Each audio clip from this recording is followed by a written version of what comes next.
Semangat.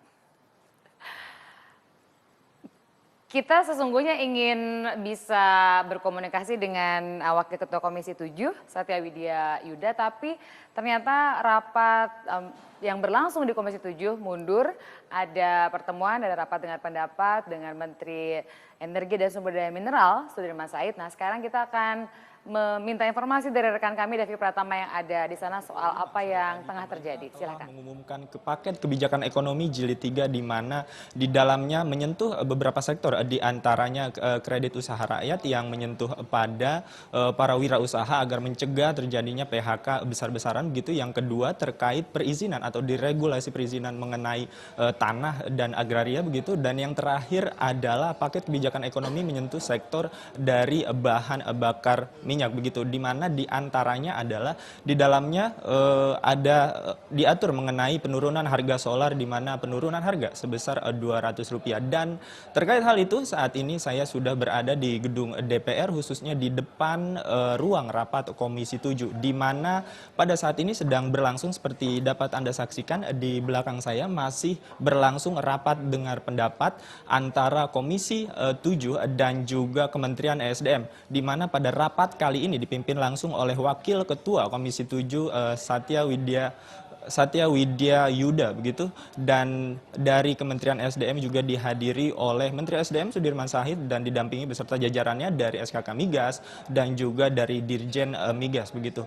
Namun pada pembahasan kali ini, rapat kali ini tidak secara langsung menyentuh rapat mengenai pembahasan mengenai BBM, karena memang rapat pada malam hari ini diagendakan mengenai kinerja atau evaluasi kinerja dari Kementerian ESDM. Namun memang tadi juga kami sempat mendapatkan informasi bahwa di dalam rapat ini nantinya akan dibahas mengenai tarif penurunan BBM yang tadi sudah diumumkan oleh pemerintah kepada masyarakat Indonesia. Nantinya juga Komisi 7 akan bertanya langsung dan mendengar penjelasan langsung dari Sudirman Said begitu.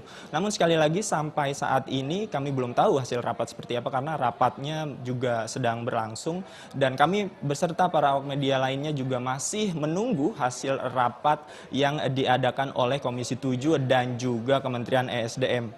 Dan demikian Tina yang bisa kami laporkan langsung dari DPR. Sementara saya kembalikan ke Anda di studio, Tina.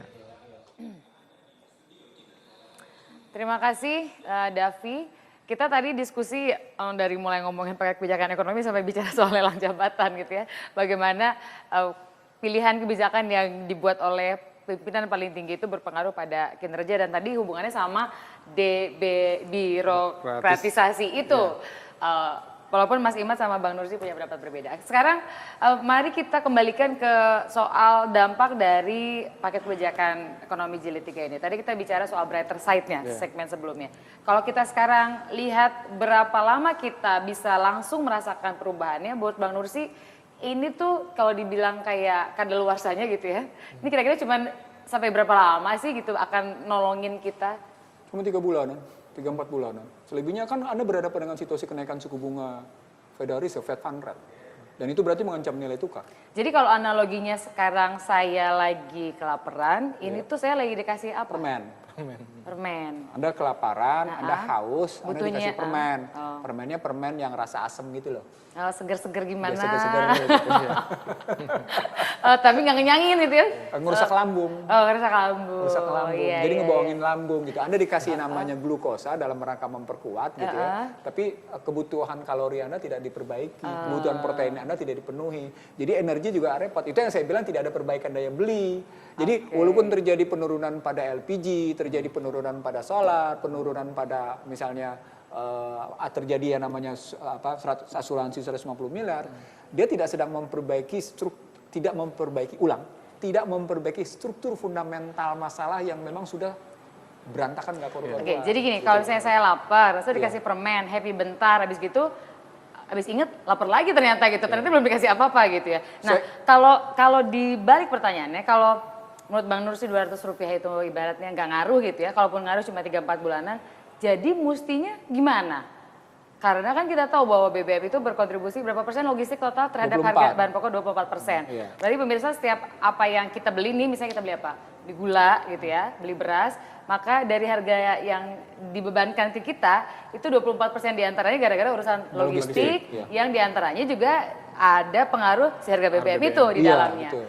Mahal bener berarti ya, kalau saya beli beras 1 kilo yang misalnya 11.000 gitu ya, bagus banget, berarti 24%-nya itu logistik. Tina dengan menurunnya Global Competitiveness Index Indonesia, itu menggambarkan memang logistik performance index kita juga jelek. Gitu loh gambarannya. Nah, begitu kita bilang ada komponen 24% dan ternyata itu tidak diperbaiki dan memang ini persoalan panjang. Persoalan besarnya menjadi begini, apakah paket kebijakan pertama, kedua dan ketiga itu langsung menerobos memperbaiki hal itu apa enggak? Karena memang kan salah satu paket kebijakan dimaksudkan untuk meningkatkan daya saing. Yang dalam fakta malah menurun. Yang dalam fakta malah tidak menunjukkan adanya biaya yang efisien gitu posisinya. Muncul pertanyaan, kan tadi saya bilang, memang ada sesuatu yang menyenangkan. Oh iya jadi 50 hari loh, jadi 30 hari loh ngurus HGB gitu. Oh iya loh jadi sekian hari loh ngurus HGU. Yang kita tidak tahu memang dampaknya hengkit-pengkitnya gitu. Tapi pada saat yang sama kan begini jadi berpikirnya.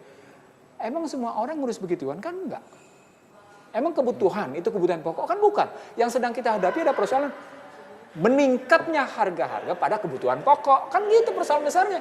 Nah, itulah energi. Makanya saya bilang, mestinya kalau memang pemerintah konsisten gitu ya, mereka mengendalikan betul harga-harga pangan, dan itu memenuhi kebutuhan, mereka juga mengendalikan betul yang namanya kebutuhan energi. Pada saat yang sama, kan saya bilang triple F crisis kan, mereka juga memperbaiki finansial. Yang finansialnya sekarang ternyata perbaiki hanya karena terjadi persaingan tidak sehat antara suku bunga ori, suku bunga bank, sama suku bunga gen di pasar modal. Saat yang sama di Peru sana bilang, resesi global nggak usah kita terusin deh, kasihan nih, berantakan, kan gitu mikirnya. Jadi itulah yang bikin rupiah hari ini tertolong gitu posisinya. Oke, Mas Imad tadi kan dibilang sama Bang Nursi ya, itu cuma nyenengin 3-4 bulan. Punya pendapat yang sama nggak bahwa itu hanya durasinya pendek gitu? Hanya sedikit, karena saya sekali lagi saya sudah sampaikan sebelumnya bahwa memang ini tidak menyelesaikan masalah daya beli masyarakat gitu. Karena memang saya pikir bahwa kalaupun akhirnya memang nanti ke depan premium diturunkan, hitungan saya nggak bakal lebih dari Rp500. Sedangkan turunnya. Dan itu untuk masyarakat, katakanlah setiap satu keluarga konsumsinya energi 20 liter per bulan. 20 liter kali 500 nggak nyampe sekitar 100.000 kan. Padahal kalau misalnya langsung cash transfer itu bisa langsung meningkatkan daya beli masyarakat. Ada uang lebih di masyarakat yang bisa digunakan untuk membeli produk tertentu. Tapi memang di satu sisi ini nggak cuma dari sisi demand-nya saja.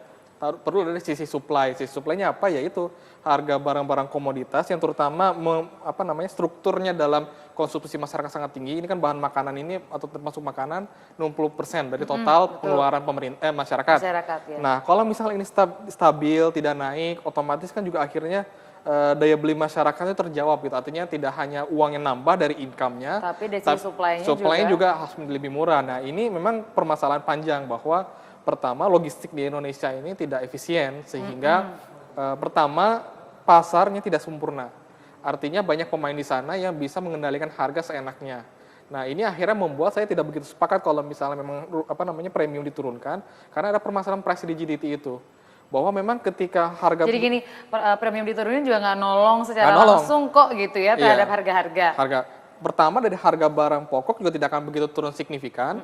Yang kedua dari sisi income juga tidak akan memberikan dampak yang signifikan dari penurunan. Tapi sisi psikologis ngaruh nggak sih buat masyarakat? Nah, secara bahasa politik itu berpengaruh besar.